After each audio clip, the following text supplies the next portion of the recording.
Gun fam, what's up? It's the Gun Brother. Thank you for tuning in.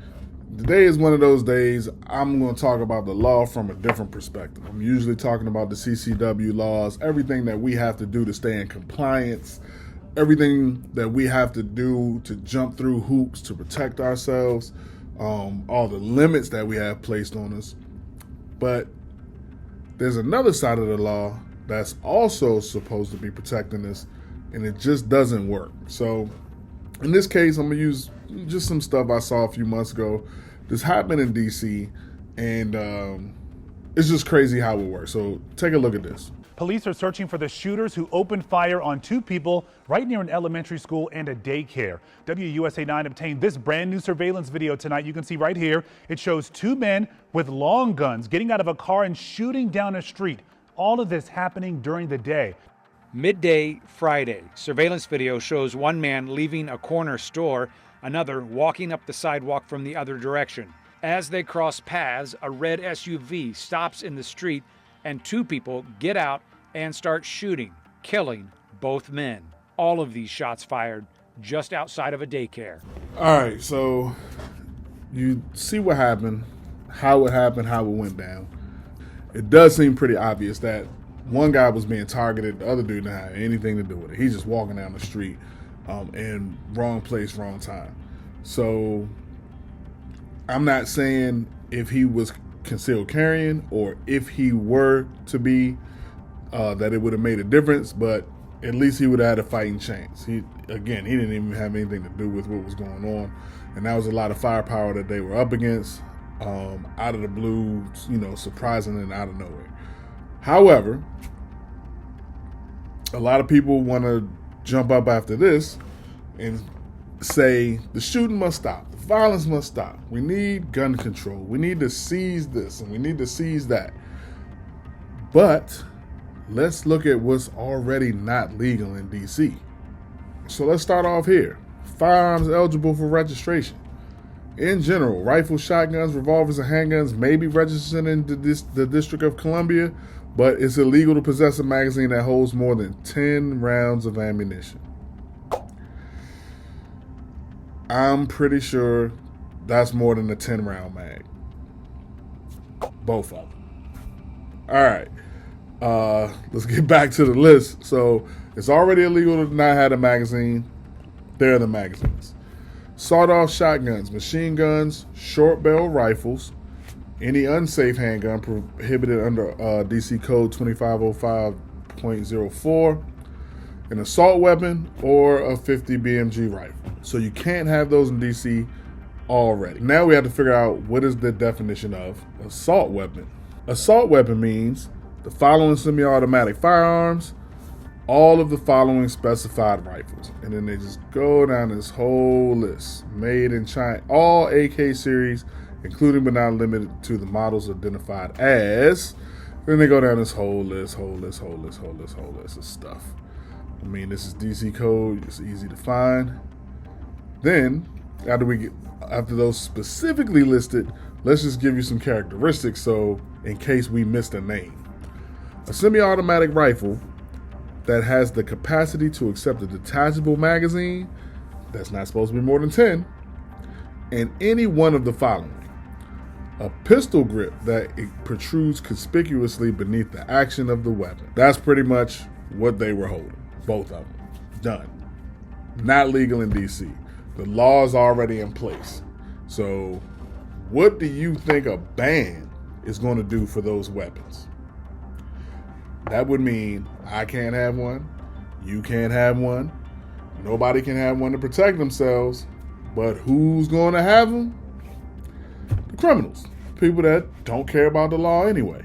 And that is this, I just don't understand the whole gun control argument and the way people have such faith in it. We need to get rid of these guns. We need to ban these guns.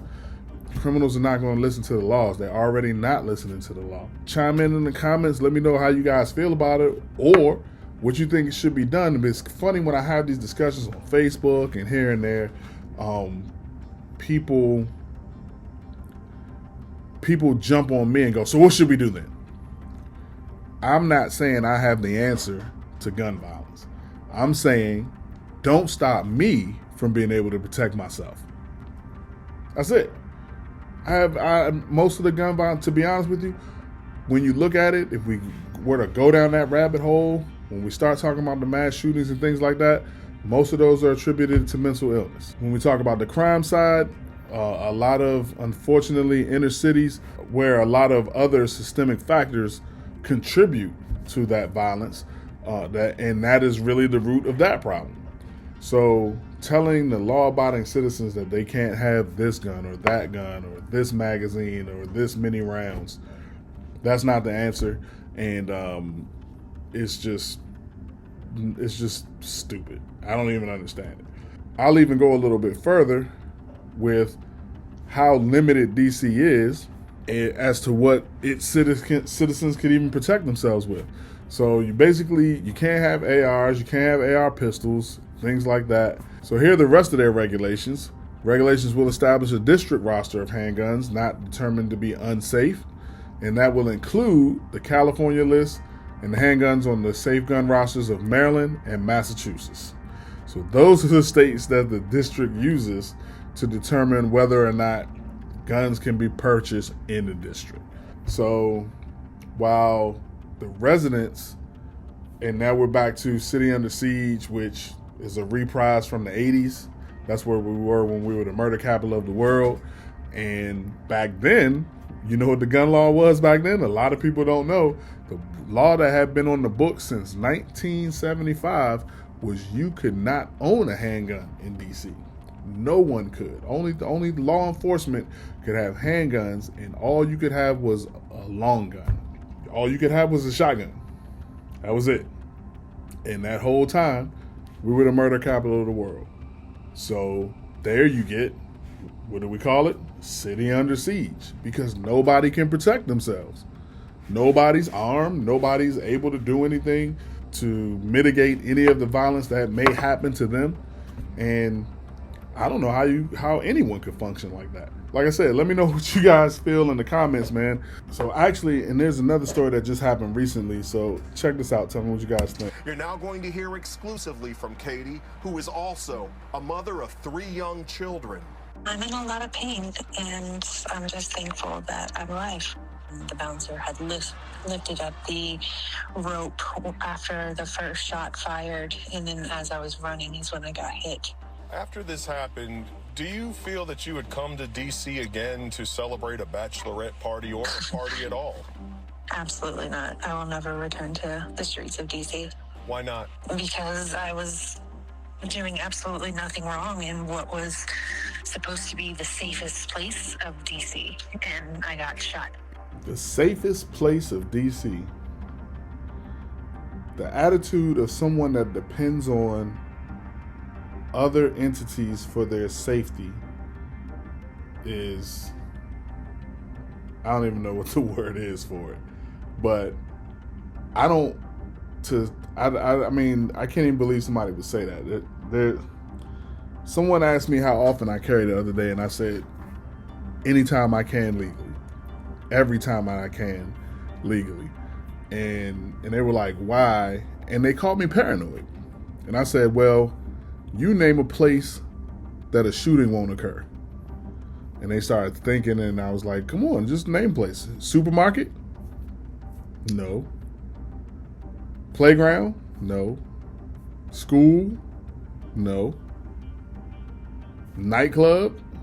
No. Restaurant? Bowling alley? Church? It can happen anywhere. There's no safest place. And that you can just go and know that nothing's ever going to happen. It just doesn't work like that. So, again, everybody's not a protector. Everybody's not a responder. You got to play your role. But at the same time, don't be that naive and think that you're going to go someplace and that's supposed to be a super safe place and crime won't happen. Okay? I'm not saying people I mean, yes, you can. When you go to church, you don't expect people to do anything bad. Everybody's there for all the bad shit they did all week, trying to get forgiveness, I guess. But you've seen video after video of fights in the church getting robbed, Joel Osteen's church getting shot up. To tell me I can't protect myself is offensive, especially since it's part of our rights. And that is the part that, without you having to call me a gun nut and me having to call you any names if you feel otherwise. So with that being said, the Gun Brothers out. I will talk to you guys soon. Protect yourselves, man. Nobody else will.